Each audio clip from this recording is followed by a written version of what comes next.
नमस्कार, मैं सुनील छैला बिहारी आपको प्रणाम करता हूं। और आज एक वीडियो देखा मैंने, बहुत अच्छा लगा। आ, अपनी जो गायिका हैं, भोजपुरी की बहुत चर्चित गायिका अनुपमा यादव जी काराकाट की सड़कों पे घूम रही हैं। पैदल घूम घूम कर डोर टू डोर जा रही हैं, यानी एक एक दरवाजे पर जा रही हैं, लोगों से पवन जी के लिए वोट मांग रही हैं। ये बहुत अच्छा इसलिए लगा कि जनरली जो कलाकार लोग होते हैं या सेलिब्रिटी होते हैं, वो भीड़ लगाकर मंचों पर या नुक्कड़ सभा से नीचे जनरली नहीं उतरते हैं लोग, नुक्कड़ सभा तक करते हैं। लेकिन अनुपमा जी का ये रूप बहुत अच्छा लगा कि डोर टू डोर जाके लोगों से बात करना, आंगन में घुस जाना, वहाँ बैठना, पानी मांगना और उसके बाद चुनाव प्रचार करना। ये जिस आदमी ने भी उनको दिमाग दिया, जिस आदमी की सोच होगी, मैं उस आदमी को सलाम करता हूँ। बहुत अच्छी सोच है। डोर टू डोर कैंपेनिंग का एक अलग ही अपना महत्व है, अलग ही उसका ये है, असर है। तो ये मुझे बहुत अच्छा लगा। और जब मैं कुछ देखता हूँ तो देखने लगता हूँ कि भाई, तो अनुपमा जी का ये जैसे कैंपेनिंग बहुत अच्छा लगा। वैसे ही एक वीडियो देखते देखते एक ऐसा वीडियो आ गया जहाँ उनकी गाड़ी जा रही थी, गाड़ियाँ कई मैंने गाड़ियों का काफिला था, जा रही थी, कहीं जा रहे होंगे कि भाई ठीक है वहाँ पर पैदल चलेंगे। लेकिन मुझे लगता है कि उस गांव से पहले ही उग्र भीड़, एग्रेसिव लोगों ने गाड़ियों के काफिले को रोका और आरजेडी जिंदाबाद के नारे लगाए। कोई बात नहीं, तो आम बात है। आज आरजेडी के जो समर्थक हैं, आरजेडी जिंदाबाद के नारे लगा रहे, इसमें बुरा क्या है।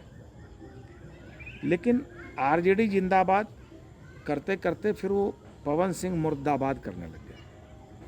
अब मुझे ये बड़ा आश्चर्य लगा कि मुर्दाबाद क्यों भाई, जिंदाबाद करना अच्छी बात है, आप उनके समर्थक हैं, आप जिंदाबाद कीजिए। पवन सिंह मुर्दाबाद क्यों? मुर्दाबाद किसका किया जाता है? जब कोई कैंडिडेट, किसी को आप जिता चुके हैं, उन्होंने आपका काम नहीं किया है, तब ये भले कहा जाता है मुर्दाबाद मुर्दाबाद, वापस जाओ। लेकिन पवन सिंह तो अभी भाई कलाकार रहे हैं, सुपरस्टार रहे हैं, आपका मनोरंजन किया है उन्होंने, और पहली बार आपसे वोट मांगने जा रहे हैं। और वहाँ तो पवन सिंह थे भी नहीं।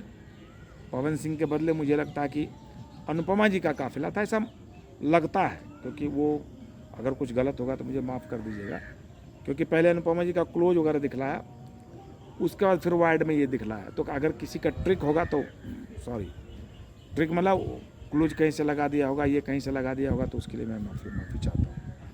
लेकिन पहले अनुपमा जी का क्लोज दिखलाया। टाइटल में ऐसा था कि अनुपमा के साथ कुछ ऐसा लिखा था, दुर्व्यवहार या ऐसा कुछ।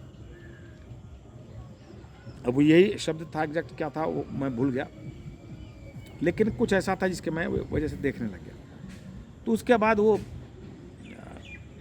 तो मैंने जो सुना कि भाई ठीक है, हाँ इतना तो मैंने सुना कि आरजेडी जिंदाबाद और पवन सिंह मुर्दाबाद।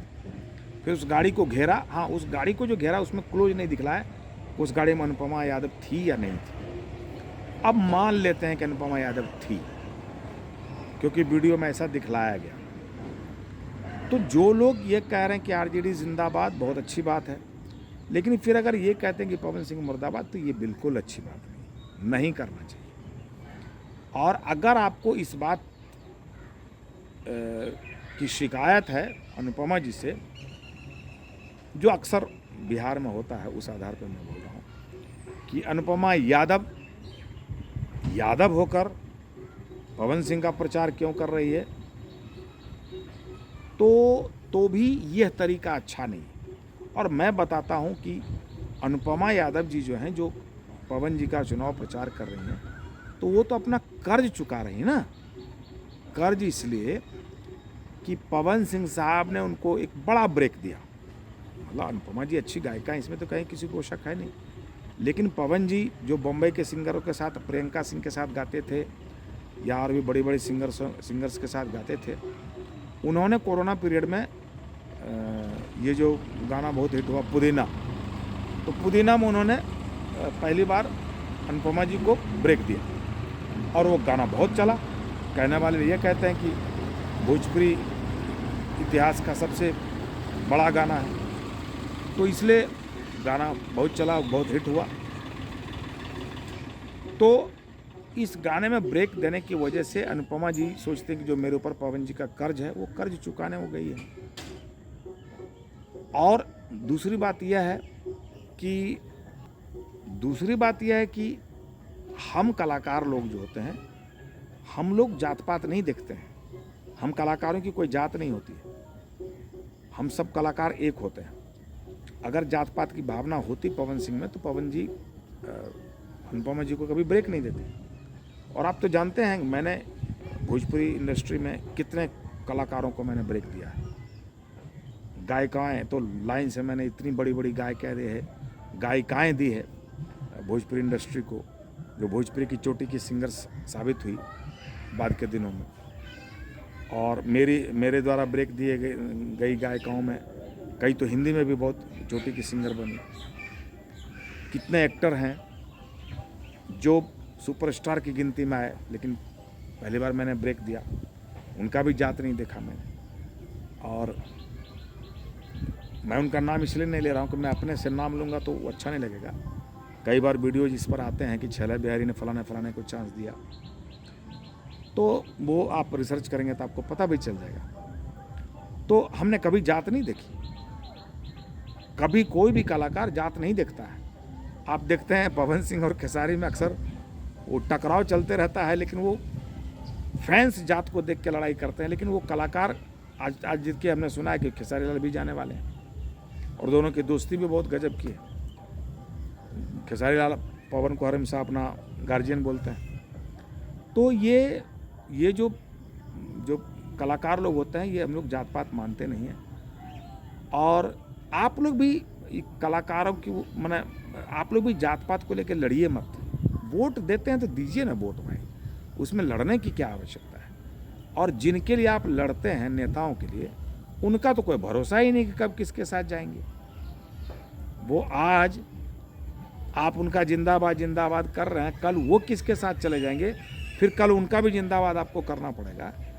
तो आप सोचिए कि इन नेताओं के लिए हम और आप या कार्यकर्ता आपस में लड़ाई करते हैं, ये अच्छी बात नहीं है। एक तो जात पात करना ही अच्छी बात नहीं है। और अब आप देखिए कल कितनी बड़ी घटना घटी छपरा में। सुनते हैं एक आदमी मारे गए हैं, कोई लोग बोलते हैं 2 लोग मरे हैं। अच्छा, वो जो 2 लोग मरे हैं वो किस जात के हैं मैं ये नहीं बताऊंगा, या इससे मुझे मतलब नहीं, किनके समर्थक है मुझे इससे भी मतलब नहीं। लेकिन इससे मतलब है ना कि मरने वाला भी हमारा अपना है, मारने वाला भी हमारा अपना है। मरने वाला भी बर्बाद हो गया, उसका परिवार गया, और अब जो मारा है उसका परिवार जाएगा, जेल जाएगा, केस लड़ेगा, क्या होगा। तो क्यों भाई इन नेताओं के लिए, इन नेताओं को जितवाने के लिए अपने आप को क्यों बर्बाद करते हैं आप? क्यों आप लोग आपस में लड़ते हैं?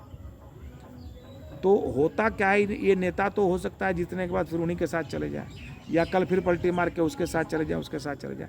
तो आप लोग आपस में मत लड़िए, समर्थन कीजिए। आप जिसको समर्थन करते हैं उनको वोट दीजिए।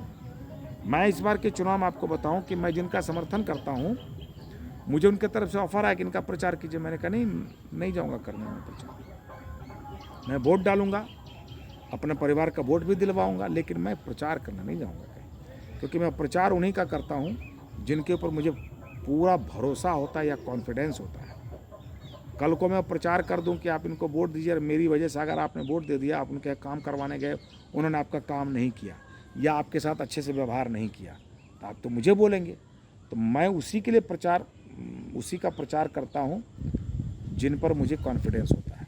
तो ऐसे आप लोग भी वोटर बनिए ना। इस तरह से एग्रेसिव होकर इतनी उग्रता दिखलाना ठीक बात नहीं है। उग्रता मत दिखलाइए, मैं बार बार आपसे आग्रह करता हूं। और ये जात पात के चक्कर में बहुत हम लोग भुगत चुके हैं, भुगत रहे हैं। आज बिहार हमारा इसलिए सबसे ज़्यादा पीछे है, जहाँ थे वहीं हैं, कोई प्रोग्रेस नहीं हुआ बिहार में। हाँ, थोड़ा नीतीश कुमार जी के आने से कानून व्यवस्था की स्थिति सुधरी, सड़क और बिजली में सुधार हुआ, कानून व्यवस्था की स्थिति सुधरी। बाकी तो सब वही है, कुछ नहीं है, कुछ नहीं हुआ, सब जहाँ कहता है। और इसके लिए मुख्य रूप से दोषी हम लोग इसलिए हैं कि हम लोग जात पात करते हैं। तो जात पात को मारिए गोली। और इस तरह से अगर आपने कर दिया तो कोई बात नहीं, आगे मत कीजिए, आगे से मत कीजिए। मैं आपको बताऊं, वीडियो लंबा और इसलिए नहीं बताना चाहिए। मेरी वाइफ जिला पार्षद बनी थी, तो मैं एक गांव में गया था प्रचार करने। तो उस गांव में मैं घूम रहा हूं और मुझे जैसे कलाकार को देखने के लिए जो जनसैलाब उमड़ता है उस तरह से उमड़ ही नहीं रहा, लोग घर से निकल ही नहीं रहे।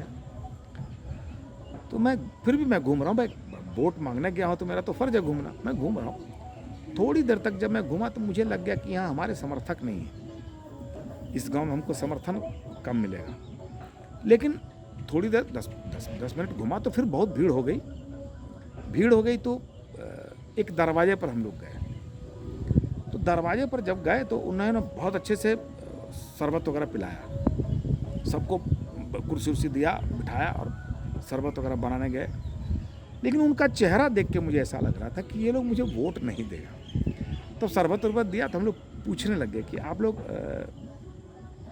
किनको वोट देंगे।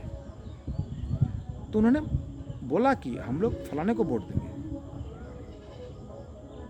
और उन्होंने फटाक से बोला कि इससे पहले कि मैं पूछूं कि क्यों मुझे वोट क्यों नहीं देंगे, उन्होंने कहा कि देखिए हम लोग उनके समर्थक और उनको हम लोगों ने खड़ा किया है, इसलिए हम लोग वोट उन्हीं को देंगे। लेकिन आप इतने बड़े कलाकार हैं, सम्मानित हैं, हमारे इलाके का नाम आपने रोशन किया है, तो हमारा फ़र्ज़ बनता है आपका सम्मान करना। तो मेरी आंखों में आंसू आ गए। क्या बात है, ये बात बहुत अच्छी है। और मैं इस चीज़ को जीवन में कभी भूल नहीं सकता हूँ कि मेरे समर्थक नहीं और मुझे बहुत अच्छे से सम्मान दिया, चाय पिलाया। तो ये आप भी ऐसा कीजिए, आप भी सीखिए कि आपके गांव में कोई आया है तो उसको सम्मान दीजिए, वोट दीजिए चाहे मत दीजिए, ताकि अगर किसी कारण से वो जीत जाए तो आपको याद करें, जैसे मैं उस गांव को याद करता हूँ, आज भी जाता हूँ तो मिलता हूँ। तो दरवाज़ा खुला रखिए सबके लिए, कोई ऐसा मत कीजिए। बहुत बहुत धन्यवाद। कुछ गलती हुई होगी तो क्षमा कीजिएगा। और अगर फेसबुक पर देख रहे हैं तो हमारे फेसबुक पेज को लाइक कीजिएगा, फॉलो कीजिएगा। और अगर यूट्यूब पर देख रहे होंगे तो हमारे यूट्यूब चैनल को सब्सक्राइब कीजिएगा। एक बार कर चुके हैं तो आपको बहुत बहुत धन्यवाद, दोबारा मत कीजिएगा। हाँ, वीडियो को शेयर कीजिएगा, कमेंट कीजिएगा, लाइक कीजिएगा और जो सब करते हैं सब कर दीजिएगा। और मैं पढ़ता ज़रूर हूँ कि आप हमारे बारे में, हमारे वीडियो के बारे में क्या सोचते हैं। मैंने शालीनता से अपनी बातें कही है, फिर भी किसी को मेरी बातें बुरी लगी होंगी तो मैं क्षमा चाहता हूँ। बहुत बहुत धन्यवाद। नमस्कार। जय हिंद।